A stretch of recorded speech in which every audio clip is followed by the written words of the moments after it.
এই কাঁকড়াগুলো দিয়ে আজ বানাবো মুখে লেগে থাকার মতো একটি রেসিপি। রেসিপিটির জন্য 250 গ্রাম চিতি কাঁকড়া নিয়েছি। এই বৃষ্টি মুখর দিনে চিতি কাঁকড়ার ঝাল দিয়ে গরম গরম ভাত খুব সুন্দর লাগে।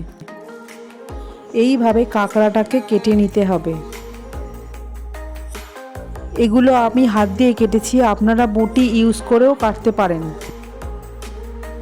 কাঁকড়ার পিছন দিকের অংশটা এইভাবে কেটে বাদ দিতে হবে, আর ঠিক মাথার ওপরের অংশটা কেটে বাদ দিতে হবে, ঠিক যেমন আমি কাটছি। প্রত্যেকটা কাঁকড়া ঘিতে ভরা।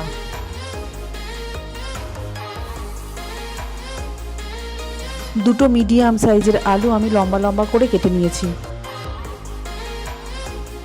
একটা বড় সাইজের পেঁয়াজ কুচি, একটা মিডিয়াম সাইজের টমেটো কুচি, আর অল্প পরিমাণ রসুন বাটা। সর্ষের তেল, লবণ, হলুদ গুঁড়ো আর লঙ্কা গুঁড়ো পরিমাণ মতো নিয়েছি, সেটা আমি ইউজ করব।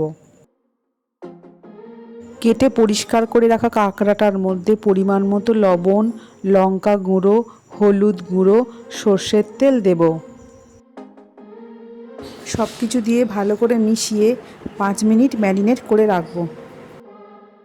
মিডিয়াম ফ্লেমে গ্যাসের ওপর কড়াইটা বসিয়ে গরম হয়ে যাওয়ার পর ওর মধ্যে পরিমাণ মতো তেল দিয়ে তার মধ্যে পেঁয়াজ কুচিগুলো দিয়ে দেবো।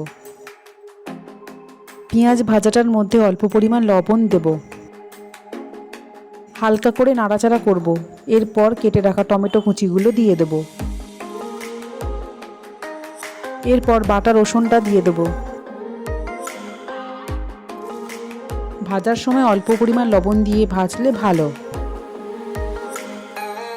পেঁয়াজ, রসুন, টমেটো ভাজাটা একটু লাল লাল হয়ে গেলে এবার ওর মধ্যে আমি আলুগুলো দিয়ে দিচ্ছি।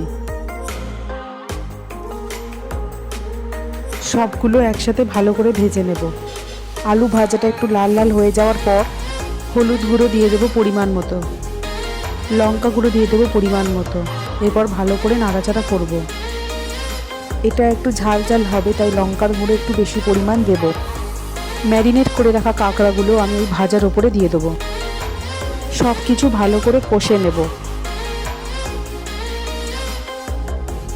ভালো করে কষা হয়ে যাওয়ার পর এর মধ্যে হালকা উষ্ণ জল আমি দিয়ে দেবো। কাঁকড়ার ঝাল যেহেতু হচ্ছে তাই এতে বেশি পরিমাণ জল দেব না। বেশি জল দিলে ঝালটার কোনো টেস্ট পাওয়া যাবে না। লো ফ্লেমে কড়াইটাকে ঢাকনা দিয়ে দেবো 10 মিনিটের জন্য। 10 মিনিট পর ঢাকনা খুললে দেখা যাবে কাঁকড়ার ঝালটা রেডি হয়ে গেছে। নামানোর আগে একবার লবণটা টেস্ট করে নিতে হবে। গরম ভাতের সাথে এই রেসিপিটি খুব ভালো লাগে।